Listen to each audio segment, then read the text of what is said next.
sí vamos a aprovechar el tiempo y pedir que el Señor dirija esta ocasión. Padre nuestro que estás en los cielos, te damos las gracias por tu misericordia, permitiéndonos estar aquí. Quizás no planeábamos esto ni habíamos meditado mucho al respecto, pero tú eres sabio en todo lo que permites y todo lo que provocas. Y ahora oramos que realmente seamos desafiados por el peso de tu palabra. Que ella sea la que nos impulse a la obediencia y no solamente al deseo de querer agradarte, sino a la necesidad de querer agradarte. Oramos que tú uses tu palabra para traer convencimiento a nuestros corazones y que nuestro ministerio se vea enriquecido por la dirección y la guía que provienen de ti. Oramos esto en el nombre de Jesús. Amén. Me han invitado a esta conferencia para confirmarte que la meta para tu ministerio no es que te inviten a una conferencia. No es que haya nada malo en participar de una conferencia, si no, no estaríamos aquí, yo el primero. Este tipo de encuentros, de eventos, de oportunidades tienen su lugar y realmente pueden resultar útiles en la vida de uno.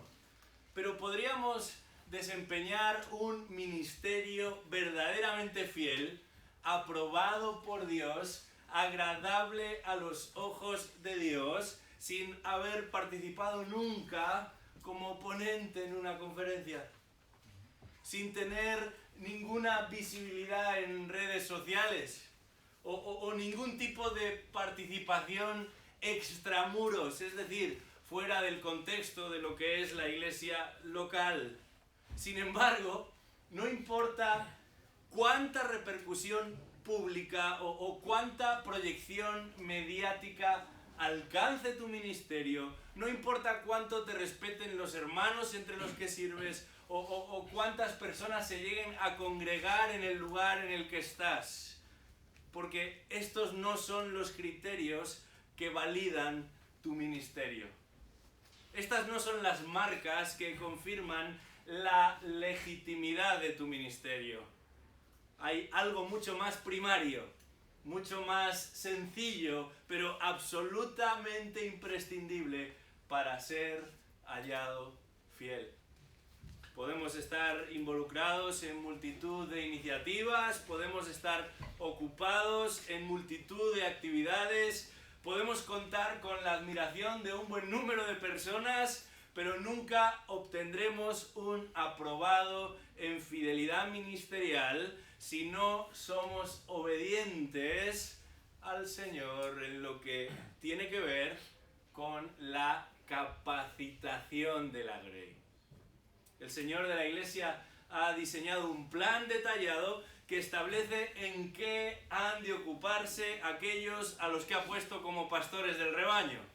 Y en esta tarde veremos cómo parte esencial de su labor tiene que ver con la instrucción de los creyentes en el contexto de la iglesia local. Entiendo que a la mayoría de las personas les atraen otros temas, como puede ser el de la familia, o inclusive el relacionado con la consejería, el cuidado de las almas. Pero siempre corremos el riesgo de caer en el tópico de decir que nuestro tema es el más importante, pero en cuanto a lo que tiene que ver con el ministerio pastoral, esto resulta esencial. Y uno puede ser un gran padre de familia, uno puede ser un gran consejero, pero si no está capacitando a la grey, su ministerio está abocado al fracaso. Al fracaso porque en el momento en el que esa persona pare de servir, deje de servir, en el momento en el que esa persona muestre cuáles son sus límites, quizás por la edad, quizás por la salud, el ministerio de esa persona se terminó ahí. Tu ministerio es tan extenso como a dónde puedas llegar. Y déjame decirte algo, eso es verdaderamente pobre. Eso es verdaderamente pobre porque tú y yo podemos llegar muy poco. Podemos llegar muy poco. Mateo 28, 18 dice: toda autoridad me ha sido dada en el cielo y en la tierra, id pues y haced discípulos de todas las naciones, bautizándolos en el nombre del Padre, del Hijo, del Espíritu Santo, enseñándoles a guardar todo lo que os he mandado. Aquí comienza todo en lo que a la Iglesia de Cristo se refiere, con la conversión y con la capacitación de las almas.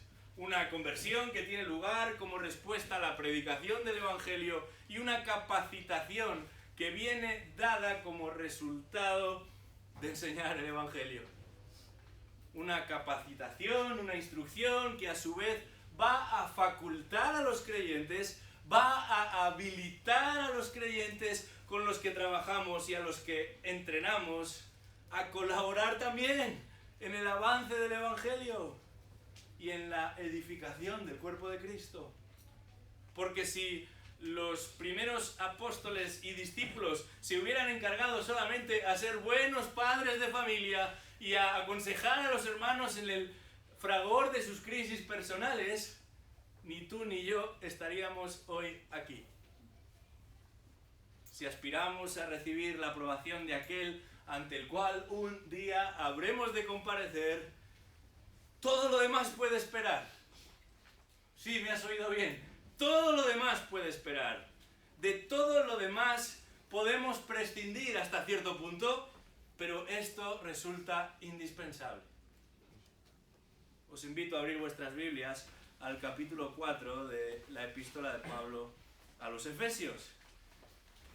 Este texto nos presenta dos elementos que confirman la importancia capital de la capacitación de la Grey como parte primordial del llamado pastoral.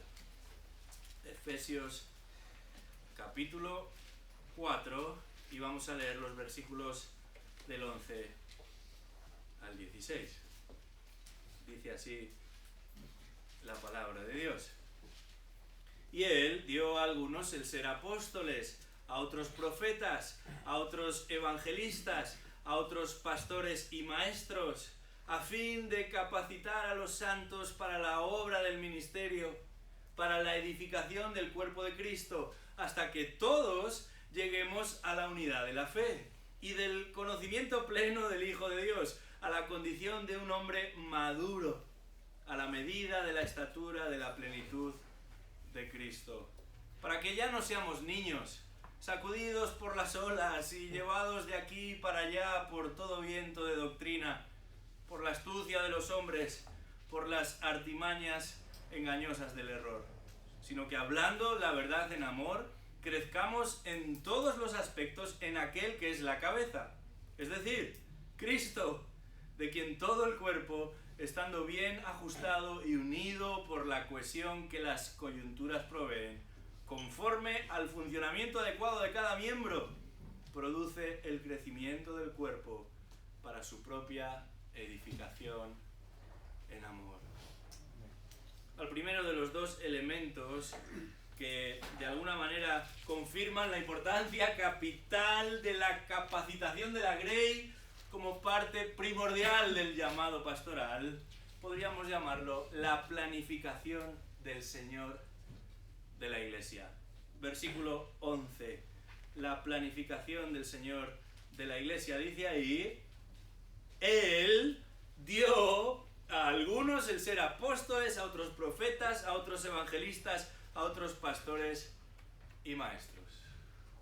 El tema principal en esta sección del libro, como sucede con los versículos anteriores, sigue siendo la Iglesia, y en particular cómo preservar la unidad en la Iglesia.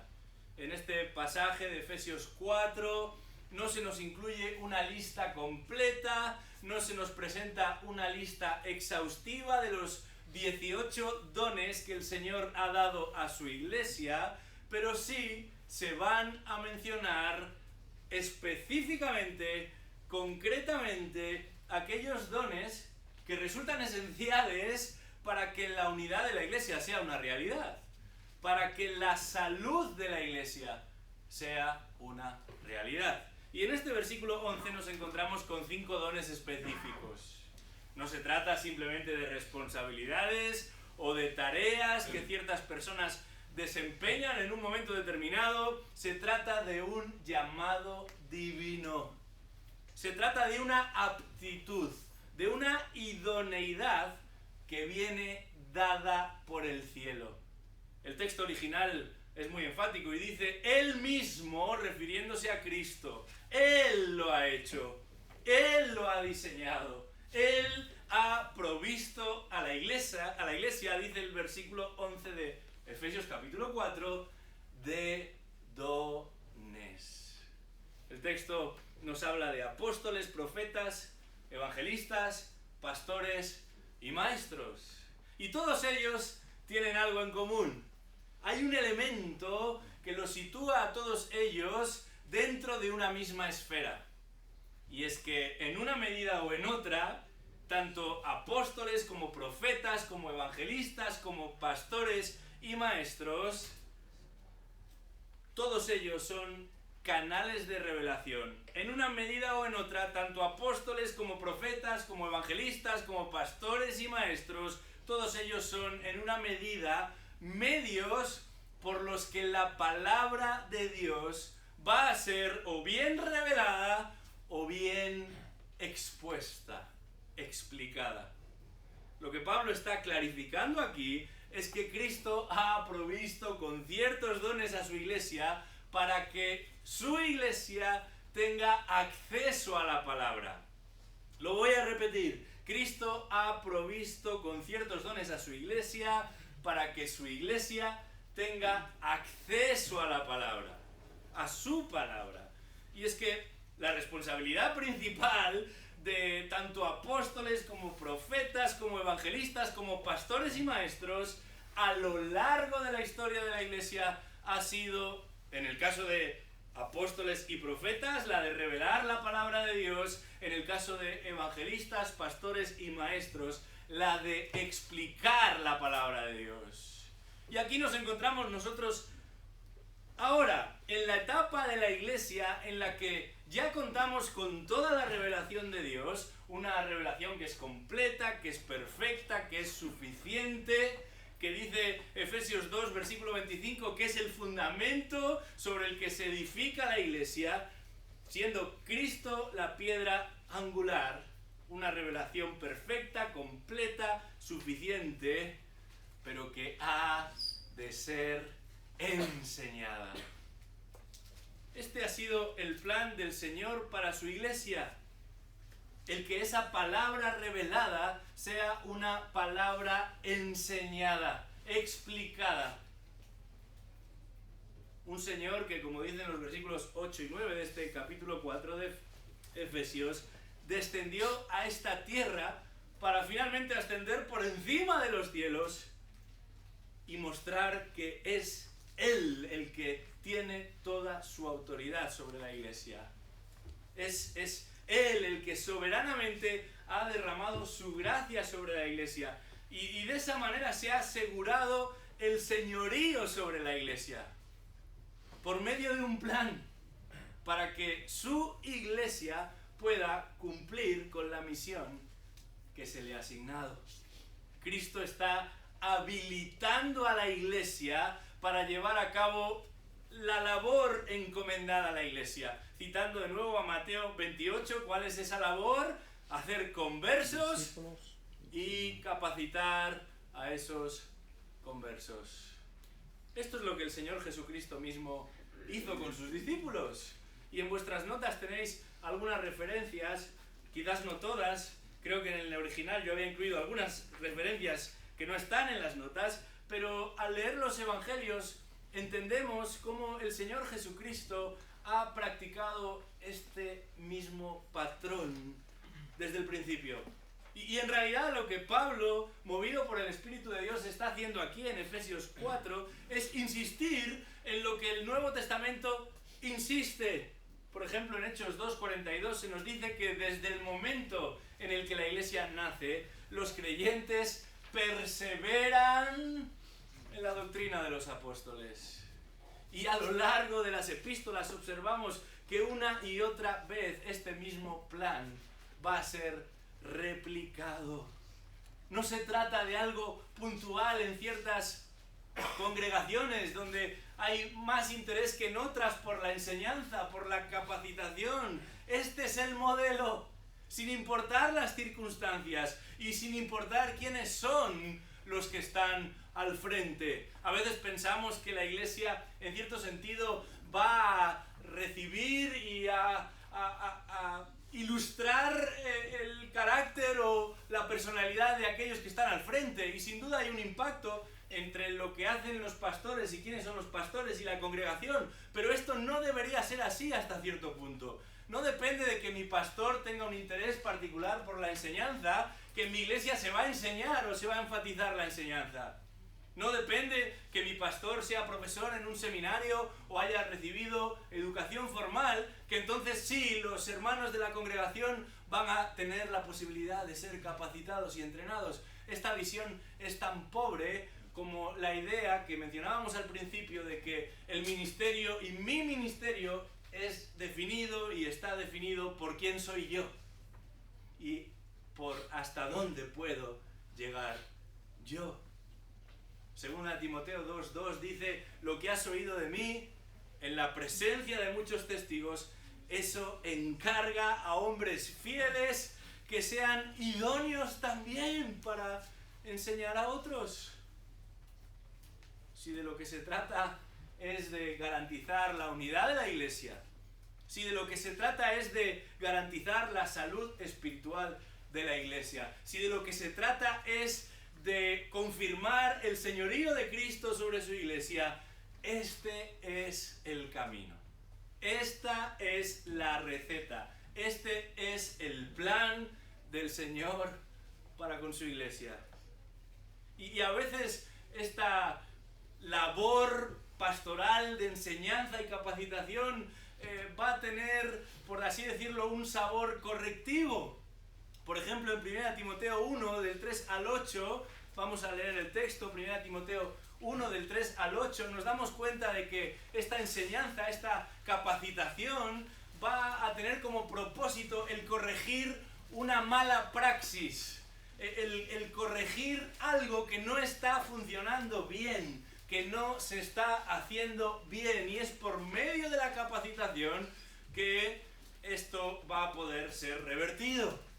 Dice ahí: como te rogué al partir para Macedonia que te quedaras en Éfeso, para que instruyeras a algunos que no enseñaran doctrinas extrañas, ni prestaran atención a mitos y genealogías interminables, lo que da lugar a discusiones inútiles, en vez de hacer avanzar el plan de Dios que es por fe. Así te encargo ahora. Dicho de otra manera, capacita a los hermanos, enséñales, instrúyeles.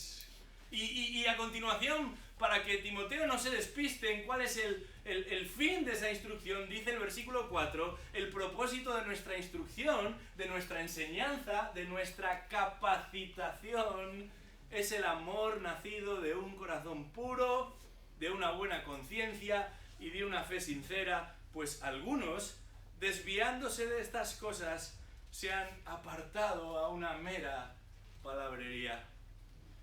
Como digo, aquí la capacitación, la instrucción es correctiva, hay algo que está mal y que ha de ser remendado, hay algo que no está funcionando y que ha de ser revertido para que realmente haya fruto espiritual. Hay alguien y hay algunos que están obrando mal, y el propósito de la capacitación es exponer a estos falsos, es señalar a estos falsos.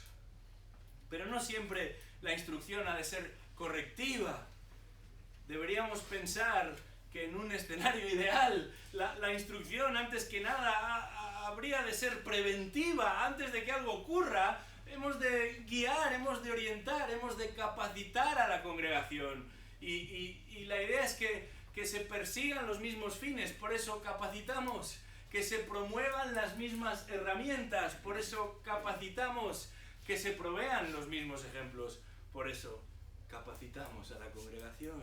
Y ahí tenéis algunas referencias bíblicas que de alguna manera desarrollan estas ideas que yo simplemente estoy dejando caer aún en medio de un salón con tantas bellas durmientes que me acompañan en esta tarde.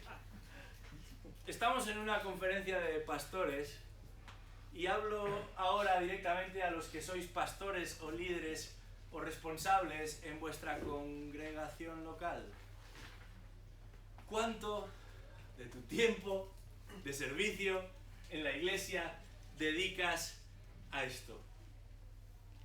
A corregir y a instruir preventivamente.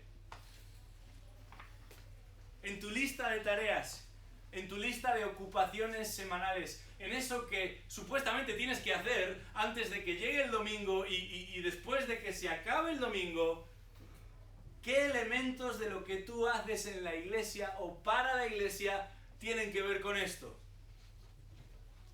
Por un lado, con prepararte para preparar. Porque si tú tienes que capacitar, has de estar preparado primero. Has de capacitarte para capacitar. ¿Qué elementos en tu día a día tienen que ver con enfocarte en la instrucción de la Grey? ¿Estás leyendo? ¿Estás estudiando? ¿O solo te sientas en tu escritorio cuando has terminado toda esa lista de tareas que bien podrían caer bajo la categoría de logística y administración?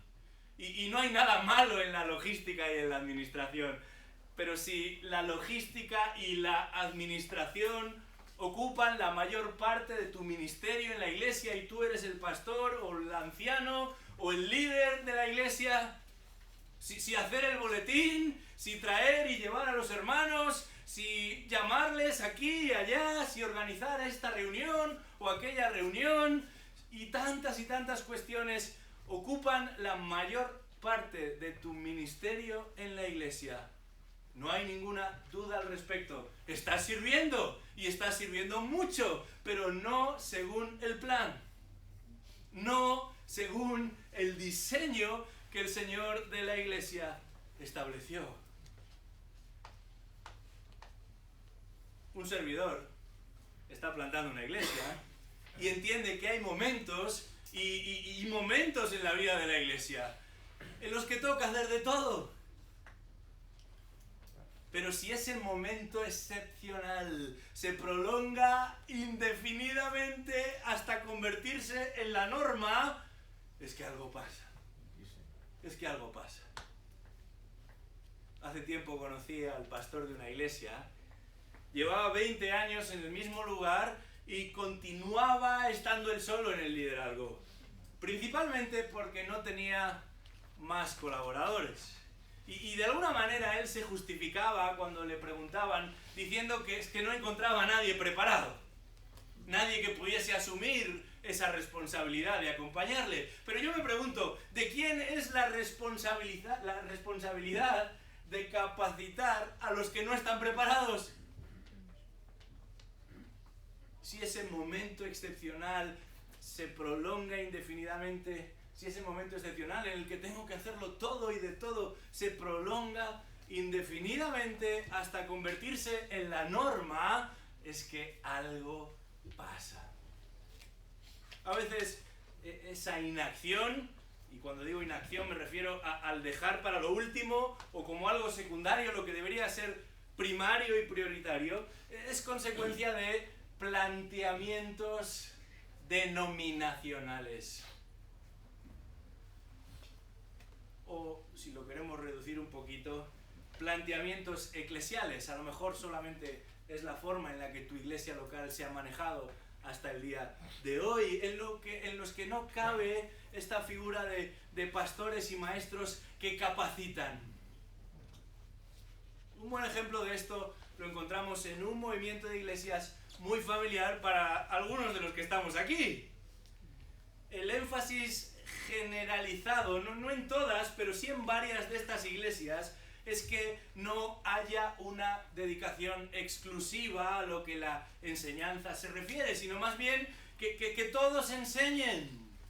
Al punto de que en algunas iglesias, o en algunas de estas iglesias, o son la minoría, o directamente no hay reuniones en las que se enseña, en las que se predica. en las que se predica desde el púlpito. Quizás alguien lee aquí un versiculito, alguien hace una oración, alguien comparte una experiencia, pero los ancianos no son vistos principalmente como los responsables de capacitar a los hermanos, sino más bien como administradores o como coordinadores. Y no se espera ni se aspira a que desempeñen una función específica de enseñanza. Pero entonces yo me pregunto en esta tarde, ¿qué hacemos con nuestro texto? Ese de Efesios 4, versículo 11, donde dice que ha sido Cristo mismo el que ha dado a la iglesia pastores y maestros con el fin de capacitar. Y eso lo veremos a continuación. ¿Va a pesar, te pregunto a ti, ahora que formas parte de un contexto como ese en el que no se entiende que haya que capacitar, que haya pastores y ancianos que tengan que capacitar a la Grey? ¿Va a pesar más la tradición de tu denominación o de tu iglesia que lo que la palabra de Dios enseña? Porque si ese es el punto de partida de tu ministerio, entonces espérate tú a ver qué pasa con ese ministerio. Otras veces la inacción o la confusión de capacitar a la Grey viene dada por presiones ministeriales. Y cuando hablo de presiones ministeriales me refiero a todo aquello que nos mantiene tan ocupados que ya no hay tiempo para la preparación. Estamos tan demandados que ya no hay tiempo para la preparación. Y yo entiendo, cuando alguien está enfermo de gravedad, cuando alguien fallece, cuando alguien tiene un accidente, evidentemente todo lo demás puede esperar y habrá que atender esa situación. Pero si nuestro día a día está lleno de interrupciones, de situaciones que van retrasando ese momento en el que yo me preparo y en el que yo preparo también a otros, una vez más, ¿dónde debería estar nuestro énfasis? ¿Qué enseña la Escritura? Vivimos en un mundo caído en el que, además de pobres, como diría el Señor, siempre habrá problemas y desgracias y urgencias entre nosotros. Pero eso no es excusa para cumplir con la comisión que se nos ha asignado específicamente, directamente. Jesús mismo nos da ejemplo de esto a lo largo de su ministerio, cuando por muy ocupado que estuviese, cuando por muy rodeado que estuviese, continuaba orando y enseñando la palabra, como hemos visto en Marcos capítulo 1, versículos 35 al 38. Otra de las razones que nos impiden o nos dificultan la visión y la acción de enseñar, de capacitar, tiene que ver con la pérdida de facultades. Algunos nunca tuvieron facultades, quizás buenas intenciones, quizás disponibilidad, quizás un buen testimonio, y en algunos contextos esto es suficiente para que le reconozcan a uno como el pastor. Iba a los cultos, se portaba bien, no molestaba a nadie. Este es el pastor, estoy seguro, el Señor lo llama.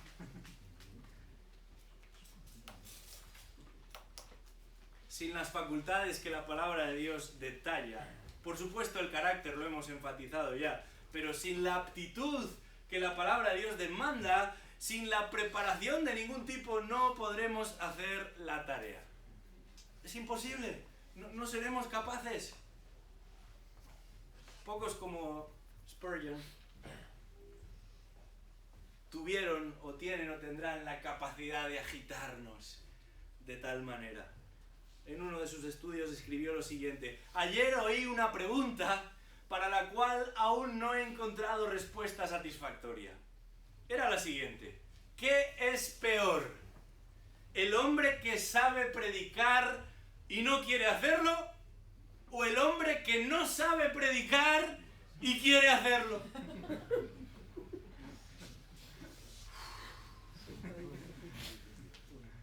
Parece que a otro autor llamado Charles Jefferson le hicieron la misma pregunta y contestó lo siguiente: a veces escuchamos que se dice de un ministro, es un buen pastor, pero no puede predicar. Esa oración, dice Jefferson, se contradice a sí misma. Ningún hombre que no sabe predicar es un buen pastor. Del mismo modo que ningún hombre puede ser un buen pastor si no alimenta a su rebaño. Uy, cómo cuida a las ovejas, cómo les quita los bichos, qué bien las peina, cómo las lava, pero no les da de comer. Quizás para algunos la dificultad para capacitar a la Grey tiene que ver con su falta de capacitación propia. Otros, quizás teniendo las facultades necesarias con el tiempo, las han ido perdiendo. Recuerdo el caso de un pastor que había perdido todos sus sermones menos 3. Y a esos 3 recurría constantemente. Quizás pensaba que la congregación no se iba a dar cuenta, pero después de unos cuantos domingos... Es una historia verídica. Conozco a quien le ayudó a encontrar el resto de sus sermones perdidos. Si no podemos capacitar a otros, no podemos pastorear a nadie. Y si llegado el momento ya no podemos capacitar a otros, esto puede sonar muy crudo, pero ya no podemos pastorear a nadie. Y sin embargo algunos se aferran al cargo, a la posición, y ya no están en condiciones, o quizás nunca estuvieron en condiciones, pero no hay quien los mueva de ahí. Otra de las razones que dificultan y que de alguna manera nos previenen de capacitar a la Grey tiene que ver con la pereza. La pereza. Y hablamos del obstáculo de la pereza porque capacitar requiere esfuerzo. Y no todos están dispuestos. Capacitar demanda sacrificio y no todos están dispuestos. Y lo que es peor, en un momento determinado, según qué contextos, si uno no capacita, nadie va a protestar, nadie va a lamentar, nadie se va a quejar. Así que qué mejor alimento para la pereza que una congregación complaciente y desafectiva en cuanto a lo que tiene que ver con ser alimentada y alimentada bien. No hablamos aquí de un problema de ignorancia, sino de un problema de indolencia. Indolencia ante lo que Dios ha ordenado hacer. En su famoso libro, El pastor renovado, algunos quizás lo han leído, Richard Baxter escribió lo siguiente. Es una cita larga, pero les pido que cuando acabe todavía me acompañen en este mismo salón. La obra pastoral se ha de llevar a cabo con diligencia y esmero, siendo sumamente importante para nosotros y para los demás. Queremos edificar el mundo y salvarlo de la ira de Dios, perfeccionar la creación, lograr los propósitos de la muerte de Cristo, salvarnos a nosotros mismos y a los demás de la condenación, vencer al diablo y destruir su reino, edificar el reino de Cristo y alcanzar y ayudar a otros a alcanzar el reino glorioso de Dios. ¿Acaso tales obras se pueden hacer con la mente distraída o la mano perezosa?, pregunta Baxter. Asegúrate entonces de trabajar con todas tus fuerzas. Estudia mucho, porque el pozo es profundo y nuestros cerebros limitados. Por la diligencia presente, preparo el camino para la bendición futura. Y cito a Baxter porque es Baxter conocido por su énfasis, entre comillas, en lo que respecta a la pastoral, por su enfoque en la visitación, por apoyar a los que sufren, por su énfasis en la pastoral personal. Y todo esto es importante, pero ninguna de las tareas pastorales, ninguna de las interrupciones pastorales o de las intervenciones pastorales han de solapar, han de fagocitar este llamado a capacitar a la Grey. Un llamado que demanda todo de nosotros. Mira lo que dice Colosenses 1:28. A Él nosotros proclamamos. amonestando a todos los hombres y enseñando a todos los hombres con toda sabiduría, a fin de poder presentar a todo hombre perfecto en Cristo. Y Pablo añade, ante tal magna misión, ante lo que supone esta misión de presentar a todo hombre, sí, a ese que se reúne en la iglesia donde tú estás, y que a veces dudas de si es del Señor o realmente es un infiltrado del mismo infierno. Sí, a aquella persona que todas las semanas vuelves a casa tirándote de los pelos, por eso te has quedado como yo, diciendo, ¿por qué no se marcha a otro sitio? ¿Por qué no persigue a otro? A todo hombre perfecto en Cristo. Por eso en el versículo 29 Pablo dice, y con este fin también trabajo, esforzándome según su poder que obra poderosamente en mí. Pablo aquí habla de un trabajo arduo, de un trabajo intenso, hasta la extenuación. Se trata de un esfuerzo extremo, hasta agotar la última de nuestras energías. De hecho, la palabra en el original que da origen a este verbo esforzándome es la palabra agonizar. Y en un sentido la imagen que está presentando Pablo aquí es la de un hombre que se ha esforzado tanto, que ha trabajado tan duro, que ahí está prácticamente muriéndose de todo ese esfuerzo y que solamente sobrevive porque dice ahí, según el poder de Dios que obra poderosamente en mí, si no hace tiempo que ya hubiera parado, que ya hubiera cejado, que ya lo hubiera dejado. Esta es la imagen de la labor pastoral del que ha de capacitar a la Grey. Hemos de ser diligentes, porque es para esto que el Señor nos ha apartado. Es para esto que el Señor nos ha llamado. No solamente para que la rueda de la vida de la iglesia siga girando, manteniendo el ecosistema particular de mi iglesia, interviniendo solo cuando los hermanos ya se ponen con el agua al cuello. No podemos reducir nuestro ministerio pastoral a la faceta reactiva. Ni tampoco enfocarnos simplemente en aquello que despierta el interés de la mayoría. Si el Señor te ha llamado a pastorear su iglesia, el Señor te ha comisionado a capacitar su iglesia. Es tu responsabilidad, no la de otro. Es tu deber, no el deber de otro. No importa si a tus hijos les apetece seguir jugando. Cuando es la hora de comer, hay que darles de comer. Y eso no significa que vas a dejar de vigilar al rebaño, que vas a dejar de proteger al rebaño, porque si lo piensas detenidamente, aún esas tareas tienen que ver con la capacitación del rebaño. Porque vigilamos al rebaño enseñándoles la palabra y guardamos al rebaño enseñándoles también la palabra. Y eso nos lleva directamente al segundo de los elementos que este texto nos presenta y que confirman la importancia capital de la capacitación de la Grey como parte primordial de la tarea del llamado pastoral. Hemos hablado de la planificación del Señor de la Iglesia y nos referimos en segundo lugar al propósito del Señor de la Iglesia. Y eso lo encontramos de nuevo en Efesios 4, versículos 12 al 16. ¿Con qué propósito ha dado el Señor pastores y maestros para su iglesia?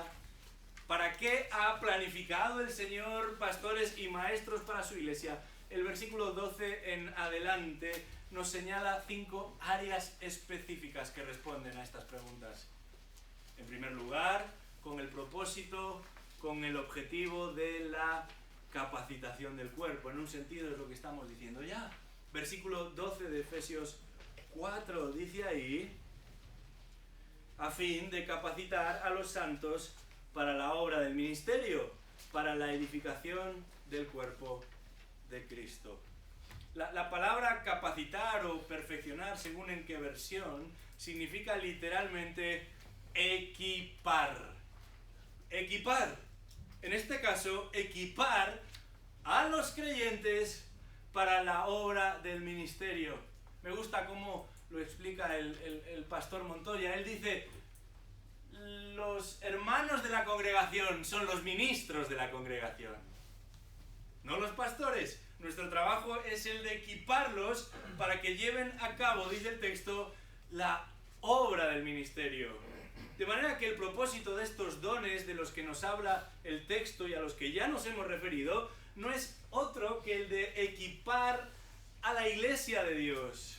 No es otro que el de capacitar a los santos, es decir, a los que han sido apartados para Dios con el fin de llevar a cabo la obra del ministerio.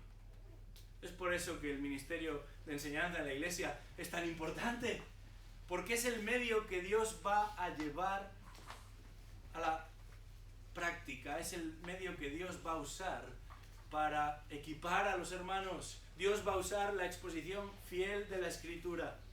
Dios va a usar la explicación fiel de la Escritura para capacitar a los santos para que ellos vengan a ser colaboradores del Evangelio. Todo comienza aquí. Todo arranca aquí.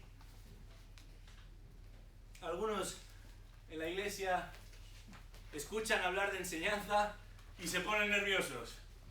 Pero la capacitación de la que estamos hablando, de la que Pablo está hablando aquí, no tiene por objeto el enfocarse en los misterios de la teología, en especulaciones trasnochadas solamente entretenidas para unos pocos. Tiene que ver con equipar a los santos, con proporcionar a los creyentes las herramientas que ellos necesitan para llevar a cabo la labor que el Señor les ha asignado a ellos dentro del cuerpo de Cristo. Y esa labor tiene que ver con construir, con edificar, con poner en uso los dones particulares que han recibido de parte de Dios, igual que los que tú un día recibiste. Porque ni debes hacerlo todo, ni puedes hacerlo todo en la iglesia, pero sí has de capacitarlos a todos, con el fin de que cada uno cumpla con su ministerio, con su cometido. El edificio del que nos habla este pasaje nunca se terminará si solamente se involucra a algunos de los operarios. Si solamente trabaja el arquitecto, si solamente se presenta el capataz, si solo aparece el electricista, esa obra ni acabará bien. Pero cuando uno sabe qué es lo que tiene que hacer, cómo tiene que hacerlo y cuándo tiene que hacerlo, si se trabaja coordinadamente, ordenadamente, el edificio avanzará y avanzará bien. Esto es lo que la palabra de Dios nos asegura con respecto a la iglesia aquí en este texto. De manera que parte esencial de la enseñanza, parte integral de la instrucción de los pastores y maestros, necesariamente ha de pasar por instruir a los santos, a los creyentes. Y esa instrucción, en este caso específico, tiene que ver con aquello que se conoce como eclesiología, la doctrina de la iglesia, porque por ahí debemos empezar, por explicar y clarificar lo que la palabra de Dios tiene que ver con la iglesia. ¿Qué es la iglesia? ¿Quiénes forman parte de la iglesia? ¿Qué se espera de los que forman parte de la iglesia? ¿Cuál es su misión? ¿Y cuáles son sus herramientas, sus armas, sus recursos? Todo eso forma parte de lo que hay que enseñar si de lo que se trata es de capacitar a los santos para la obra del ministerio en el contexto de la iglesia. Tenemos que avanzar. Hay un segundo propósito de parte del Señor para la iglesia al proveer pastores y maestros que enseñan, que capacitan.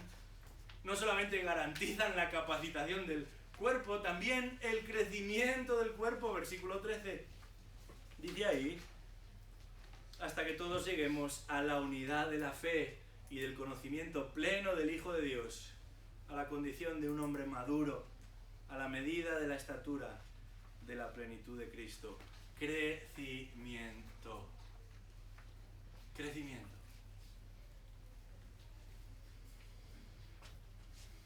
Algunos somos muy malos haciendo previsiones. Y el día que nos ponemos el bañador, justo ese día llueve. Y cuando sacamos la bufanda del armario, sube la temperatura. Pero la previsión que nos presenta este versículo 13 de Efesios 4 no es mera conjetura. No se plantea aquí una probabilidad, sino un hecho seguro. Es una confirmación. Dios ha planeado ciertos objetivos para su iglesia y los va a llevar a cabo. ¿Qué va a suceder si somos fieles a los propósitos de Dios? El versículo 13 responde. Una traducción literal del texto sería la siguiente: hasta que alcancemos todos la unidad de la fe y el conocimiento del Hijo de Dios, el hombre maduro, la medida de la mayoría de edad y la plenitud de Cristo. La previsión de Cristo para su iglesia es el crecimiento no de algunos, no de unos pocos, no de los más guapos, no de los más listos, el crecimiento de todos. Dice el texto que todos lleguemos. La previsión de Cristo para su iglesia es la madurez espiritual de todos sus miembros. Y el texto nos habla de la unidad de la fe, fe entendida como doctrina, del conocimiento de Cristo, un conocimiento preciso, un conocimiento pleno. Y hasta que eso no tenga lugar, hemos de seguir siendo perfeccionados. Hemos de seguir perfeccionando también a otros. A lo largo de los años he tenido oportunidad de visitar distintos lugares que un día pude conocer cuando era un niño. Y varias personas que conocí en esa época de niñez, cuando me ven, confiesan que les ha resultado difícil reconocerme. En un sentido, esto es lo que debería pasar con todos nosotros en términos espirituales. Debemos crecer, no solamente a lo ancho como yo, también a lo largo, de tal modo que resulte difícil distinguir a ese antiguo yo del que somos actualmente. De tal modo que nuestra progresión en Cristo pueda ser evidente a todos. De tal modo que dejemos de ser lo que siempre hemos sido para llegar a ser lo que nunca esperábamos en Cristo. Él es nuestro modelo y por tanto Él es nuestra meta. Y es que el crecimiento cristiano, al contrario de lo que algunos piensan, no es algo mágico, no es algo esotérico, no es ambiguo o difícil de cuantificar. Crecer es parecerse a Cristo. Crecer es imitar a Cristo. Crecer es amar lo que Él ama, honrar lo que Él honra y obedecer lo que Él obedece. Esto es lo que se conoce en la Biblia como santificación. La Iglesia de Cristo avanza cuando sus miembros crecen a la imagen de Cristo. Y eso sucede cuando la palabra de Dios se enseña, cuando la palabra de Dios se explica con toda paciencia e instrucción. Jesús mismo lo dijo: tu palabra es verdad, santifícalos en tu verdad. El Señor ha provisto a su iglesia de pastores y maestros para que la iglesia sea capacitada, para que la iglesia crezca en santidad, pero también, en tercer lugar, para que la iglesia crezca en convicción. Ese es el tercer elemento que el Señor busca alcanzar cuando da pastores y maestros a la iglesia. La convicción del cuerpo. Versículo 14 dice ahí: para que ya no seamos niños, sacudidos por las olas y llevados de aquí para allá por todo viento de doctrina, por la astucia de los hombres, por las artimañas engañosas del error. La convicción. En estos días se ha hablado mucho del Milton en los medios de comunicación, ¿verdad? Ese tornado que amenazaba al estado de Florida, a los Estados Unidos, y que en previsión de los daños que podría alcanzar, obligó a más de 7 millones de personas a desplazarse de sus hogares. Pero realmente no hace falta el mayor de los tornados para que concluyamos cómo de agresivo, cómo de potente puede resultar el viento. Porque cuando el viento sopla, lo remueve todo. Y con las olas del mar sucede algo similar. Cuando el mar se agita, no importa cuántas veces hayas nadado en la misma playa, ni aún los surfistas más expertos están a salvo. Y es en estos términos, en los del viento y del mar, agitados ambos, que el texto nos advierte contra los peligros de la indefinición, contra la amenaza ante la falta de claridad, ante la falta de convicción. Hace apenas un par de años fallecía uno de los filósofos más importantes del siglo XX. Se llamaba Zygmunt Bauman. Y este hombre, que vivió 93 años, se hizo famoso por definir a nuestra sociedad como una sociedad líquida, en donde las personas constantemente moldean y modulan sus pensamientos, en donde constantemente, como el líquido, nos conformamos al ambiente y a las circunstancias, donde rápidamente nos vemos seducidos y convencidos por las ideas de otros. Los principios que regulaban la manera de entender la vida ya no son estáticos. Si no te gustan, como diría el humorista Groucho Marx, tengo otros. Por eso, tener convicciones nunca ha sido tan contracultural. En realidad, aquí se pelean las grandes batallas y de hecho el posicionarse de alguna manera es visto como una amenaza al resto de los que no están en el lugar en el que tú has puesto tus pies. Sin embargo, Dios se ha revelado de manera definitiva.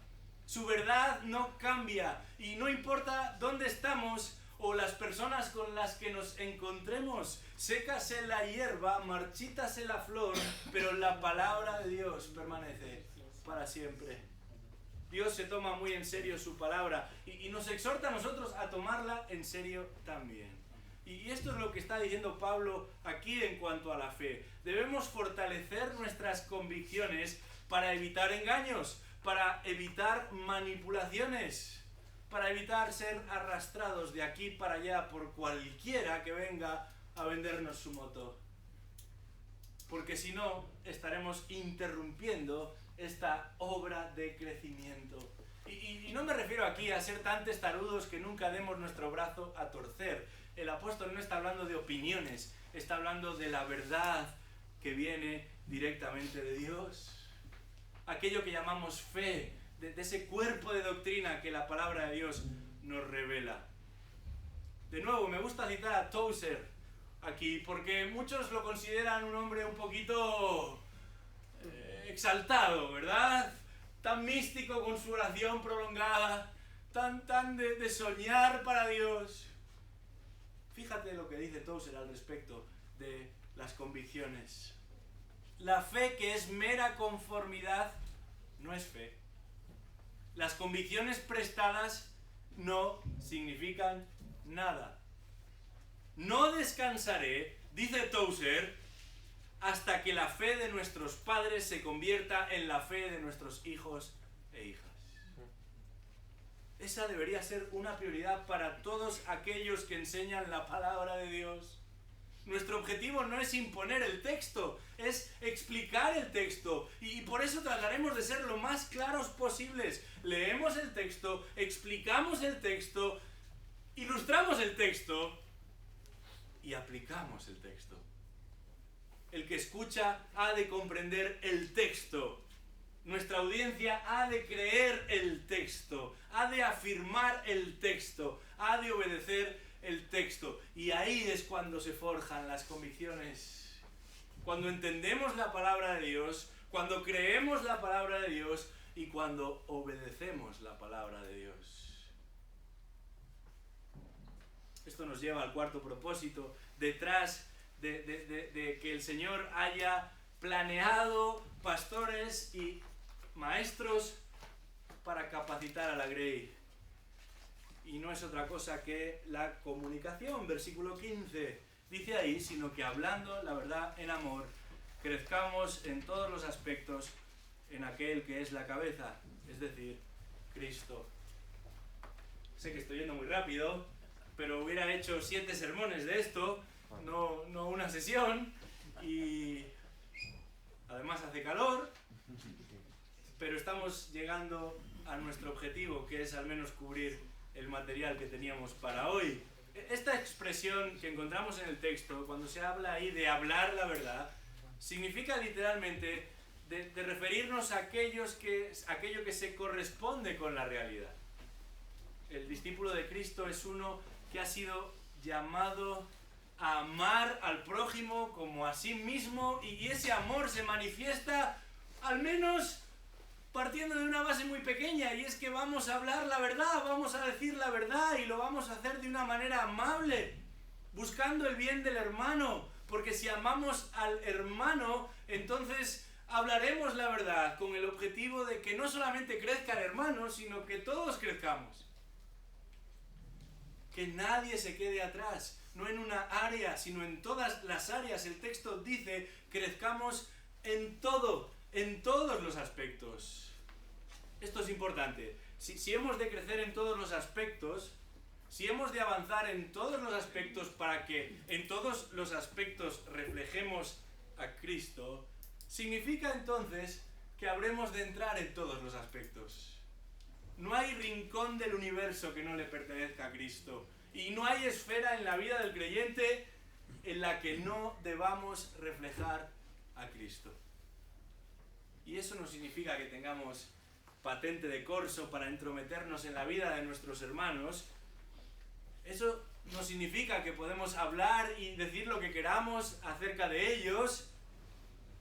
Eso significa que al contrario de todos los mentirosos y engañadores y manipuladores que utilizan argucias y engaños, como nos refleja el versículo 14 que acabamos de leer, nosotros, los creyentes, hablamos la verdad. El contraste con el versículo anterior es claro. No solo no manipulamos para obtener ventaja, sino que cuando hablamos lo hacemos por el bien del hermano. Y tanto en lo que decimos como en el cómo lo decimos, hemos de mostrar el amor de Dios. Hay tantos que predican del amor de Dios, pero luego son los primeros en criticar al hermano, en hablar mal del hermano, en hacer de menos al hermano. Hay otros que hablan de las verdades poderosas y portentosas del Evangelio, pero luego no se atreven a explicar cierta verdad al hermano para que no se ofenda.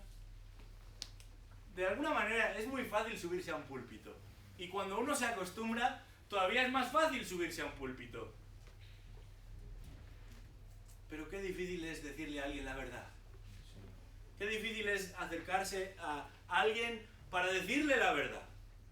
Porque mientras prediques a la audiencia, parece que no estás dirigiéndote a nadie. Pero el texto no está haciendo esa distinción, el púlpito, en la esfera privada. En todo caso, ¿hemos de enfatizar la verdad? Dice el Señor Jesucristo que de la abundancia del corazón habla la boca. Si el corazón de la congregación está saturado de verdad, la boca de la congregación, comenzando por aquel que enseña, insistirá en hablar la verdad. Hay un área más que va a ser impactada por la enseñanza sana, por la capacitación del rebaño, y es la comunión del cuerpo. Versículo 16. Dice ahí, de quien todo el cuerpo, estando bien ajustado y unido por la cohesión que las coyunturas proveen, conforme al funcionamiento adecuado de cada miembro, produce el crecimiento del cuerpo para su propia edificación en amor. En muchos lugares se habla de comunión todo el tiempo, pero ¿queremos experimentar la verdadera comunión? ¿Queremos disfrutar la verdadera comunión? Entonces la clave no está en organizar más comidas de iglesia necesariamente. No está en pasar más tiempos juntos solamente. Alimentemos al rebaño. Tu labor pastoral de enseñar en la vida de la iglesia no es negociable. Las ocupaciones e interrupciones son una realidad y no se ha de pasar por alto el que existen y son reales, pero tu labor pastoral de enseñar en la vida de la iglesia no es negociable. Si no capacitamos a la Grey, no estamos cumpliendo lo que el Señor nos ha llamado a hacer. Estamos siendo negligentes, estamos siendo desobedientes, infieles a nuestra comisión. Y quien lo paga es la iglesia primero y nosotros después, el día en el que nos presentemos delante del Señor. Y no pueda decir eso de bien hecho, buen siervo fiel. Si no capacitamos a la Grey, no estamos transmitiendo lo que el Señor nos ha llamado a hacer. Y entonces la expectativa será que lo hagamos todos nosotros, o que simplemente nada de lo que la palabra de Dios articula sea una realidad en la iglesia donde estoy. Si no capacitamos a la Grey, no estamos facilitando lo que el Señor llamó a otros a hacer. De alguna manera nos convertimos en un freno, estamos impidiendo que los dones de otros no se pongan en funcionamiento, estamos retrasando, estamos ralentizando el crecimiento de otros, estamos de alguna manera impidiendo el servicio de otros. Esto es mucho más serio de lo que parece.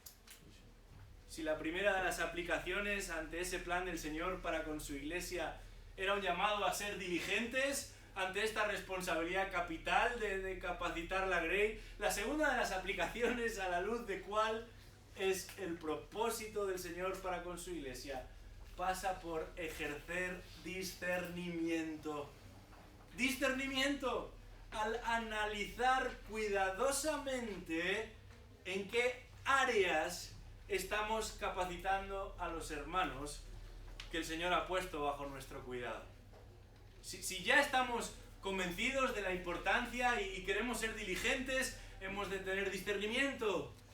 La pregunta es, ¿cómo vamos a capacitarles? ¿Cuál va a ser el criterio a la hora de escoger qué temas vamos a estudiar o qué libros vamos a estudiar? El criterio no puede ser que lo prediqué hace tiempo y ya nadie se acuerda, así que voy a aprovechar y así ya me sobra un ratito. El criterio no puede ser que lo estudié en el seminario y como soy el único que ha ido al seminario, lo voy a enseñar yo. El criterio, aunque también sucede, no puede ser a mí me encanta esta doctrina.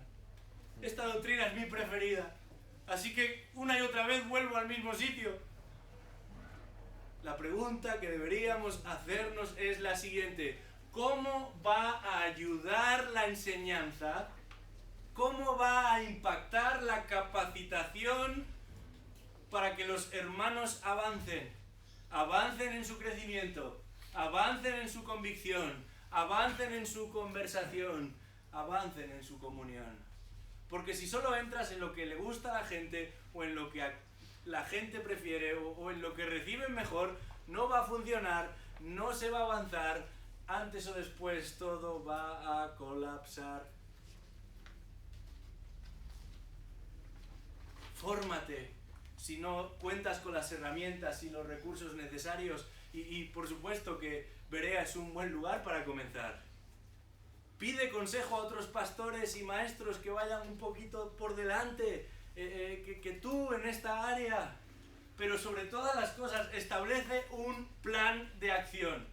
A 1 año, a 5 años, a 10 años si el Señor lo permite y a la luz de lo que Dios ha establecido como objetivo para con la iglesia, capacita a la congregación, instruye a la Grey, a tiempo y afuera de tiempo, formalmente e informalmente, públicamente y de casa en casa. Esta es tu responsabilidad. Para esto te ha llamado el Señor.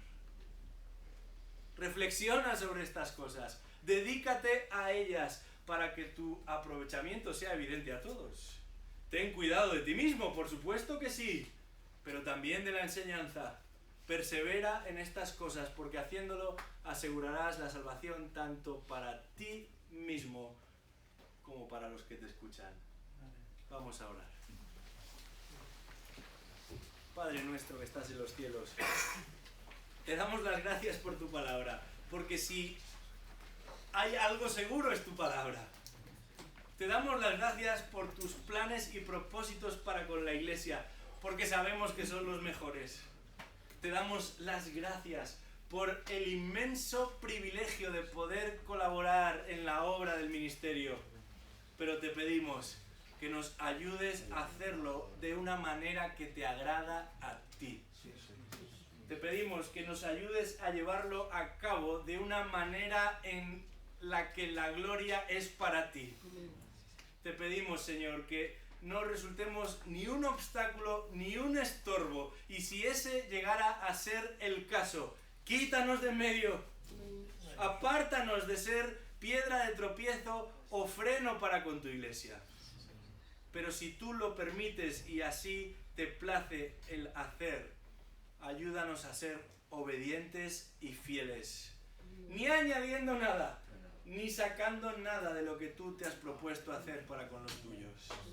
En este día queremos asumir el reto, pero igual que Pablo, recurriendo a la fuerza sobrenatural que viene de ti. No somos ni capaces ni mejores que nadie, pero en ti y a través de tu palabra tenemos todo lo que necesitamos para la vida y la piedad. Y eso incluye también lo que te has propuesto hacer en tu iglesia. Que podamos llegar a la meta y decir: he peleado la buena batalla, he guardado la fe, y por la gracia de Dios un día recibiremos la recompensa. Glorifícate tú por medio de cada congregación aquí, en el nombre de Jesús. Amén.